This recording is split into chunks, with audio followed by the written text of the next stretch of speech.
You set your alarm for 6 a.m. this morning. You got up. You got dressed. You went to work. You did everything you were supposed to do. And at the end of the month, when you open your banking app and look at what is left after all the bills have gone out, you feel that same quiet, sinking feeling you have felt every month for the past 3 years. A feeling you cannot quite explain to anyone because from the outside, your life looks completely fine. You have a job, you have a car, you have a place to live. You are not broke. But you are not okay either. And the gap between where you are and where you genuinely thought you would be by now feels wider every single year. You are not imagining that gap. And you are not the problem. Here's something nobody in your life is probably saying to you right now. The financial system you are operating inside was not designed to help you build wealth. It was designed to capture your money at every single decision point and move it somewhere else. The house, the car, the credit card, the subscriptions. Every single one of them has a company on the other side that spent millions of dollars figuring out exactly how to get as much of your money as possible while making sure you never quite noticed it happening. This video is about those systems. And by the end of it, you are going to look at your monthly budget with completely different eyes. 74% of Americans have a financial regret. The number one regret among people in their 40S and 50S is not saving enough early enough. But here is what that statistic never tells you. Most of those people were not irresponsible. Most of them were doing exactly what they were told to do. They just did not know the traps they were walking into looked exactly like good decisions from the outside. Drop in the comments right now. Does any of this sound familiar? Because I want to know how many people are watching this and thinking, yes, that is exactly my life. Keep watching. Let us start with the trap that catches more people than any other. The house. Think about the moment you got pre-approved for your mortgage. Remember how that number felt. $350,000. $400,000. Maybe more. It felt like the bank looked at your life and said, you deserve this. You have worked hard enough. You have earned this. And so you went and found the house. The one with the extra bedroom and the kitchen you always pictured yourself cooking in. The one in the neighborhood that felt like proof that you had made it. And you bought it because the bank said you could afford it. Here is the truth about that pre-approval letter that nobody explained to you. The bank calculated the maximum amount you could pay without immediately defaulting on the loan. That is it. That is the entire calculation. They did not factor in what childcare costs in your area. They did not factor in the fact that you want to take your family on holiday once a year. They did not factor in your retirement contributions or your emergency fund or the $8,000 air conditioning unit that will need replacing in year 4 of owning that house. They calculated what you could survive paying, not what you could actually live on and still build a future at the same time. And here's what that looks like with real numbers. You buy a $380,000 house. Your mortgage payment is $2,400 per month. Property taxes add $500. Home insurance adds $200. Maintenance on a house that size costs on average 1% of the purchase price per year. That is another $316 every single month just to keep the house from falling apart. Utilities add $300. You are now at $3,716 per month on housing alone. Before food, before the car, before a single dollar goes anywhere near a savings account or a retirement fund. You are house rich and cash poor. And every unexpected expense, the broken boiler, the leaking roof, the car repair that happens the same week as the property tax bill, every single one of those becomes a crisis because there is simply nothing left. The mortgage industry profits when you borrow the maximum amount they will approve you for. The real estate industry profits when you buy the most expensive house you can technically afford. Neither of them makes a cent when you buy below your means and keep the financial breathing room that would allow you to actually build a life. That margin is not in their interest. It is entirely in yours. The right move is to buy at approximately 70% of your maximum approval. The difference between what the bank says you can spend and what you actually spend is your financial freedom. Every month, that gap gives you options.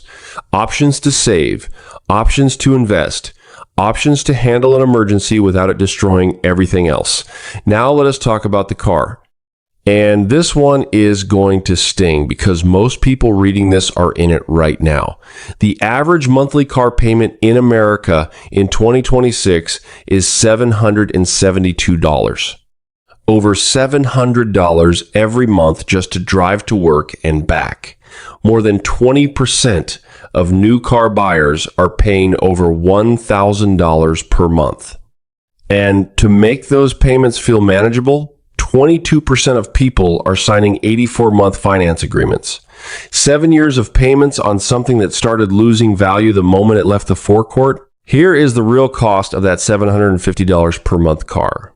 Over a 6-year loan, you will pay $54,000. The car will be worth $15,000 to $20,000 when the loan ends. You have lost $35,000 to depreciation alone before you add insurance at an average of $225 per month, fuel costs and maintenance. The total cost of that car over 6 years is closer to $70,000 for something that gets you to work and back. Now, here is the number that should genuinely stop you in your tracks. If instead of that $750 monthly payment, you bought a reliable used car for $15,000 and invested the $450 monthly difference at an average 8% annual return over 30 years, that money becomes $670,000. That is the price of a car, not in dollars, in future wealth.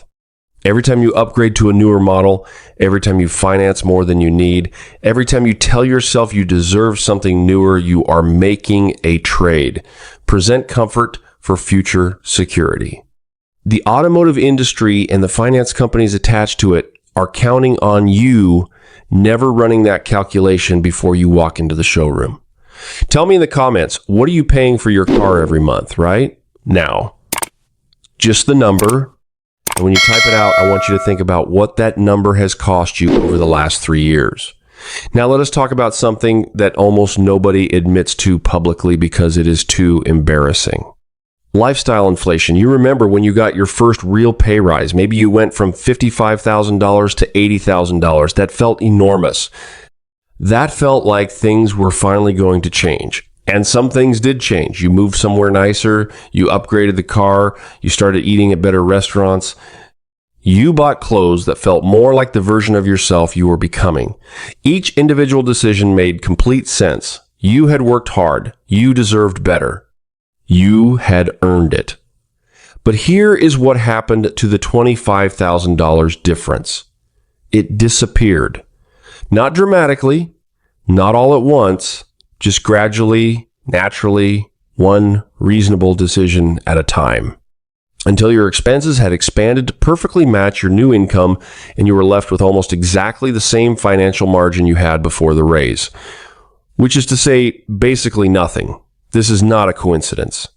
The subscription economy, the fashion industry, the restaurant industry, the travel industry, every single one of them has a marketing machine built around one core message directed specifically at people who just got a raise. You have earned this. You deserve this. This is what success looks like. They are not wrong that you worked hard. They are simply very good at making sure that every dollar of income growth gets captured by a product or experience before it has any chance of becoming savings or investments. Research shows that real wages for middle class Americans grew only about 12% over the past 2 decades, despite nominal wages nearly doubling. The gap between what people earn and what they keep has barely moved. Because every time wages go up, expenses follow.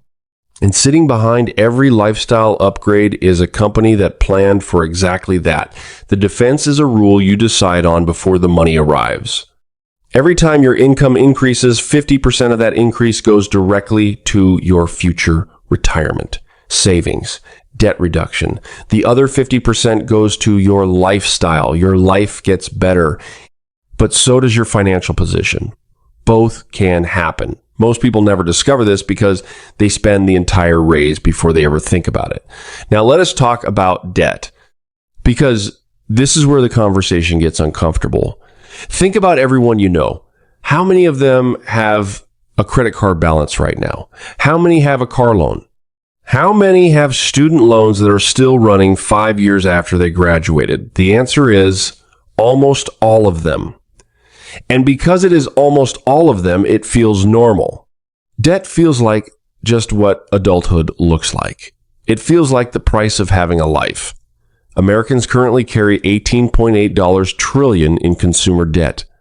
The average household carries over $15,000 in non-mortgage debt, and the average credit card interest rate right now exceeds 20% annually.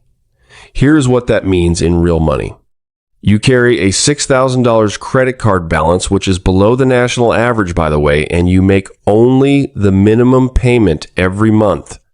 You will spend approximately 17 years paying that debt off, and you will pay an additional $8,000 in interest charges at $14,000 total for $6,000 worth of spending. And at no point during those 17 years will anything feel dramatically wrong. It will just feel like a monthly payment. Normal, manageable, fine. While $8,000 of your money goes directly to a financial institution that designed the minimum payment specifically to produce exactly that outcome, the normalization of debt is the trap. The financial services industry profits from you viewing debt as a permanent and acceptable feature of adult life rather than as an emergency to be resolved as fast as possible. Every dollar of credit card interest is a dollar that could have been compounding in your favor. Treat it like the emergency it is. Now, retirement, and this one is the most important thing in this entire video, so please stay with me here.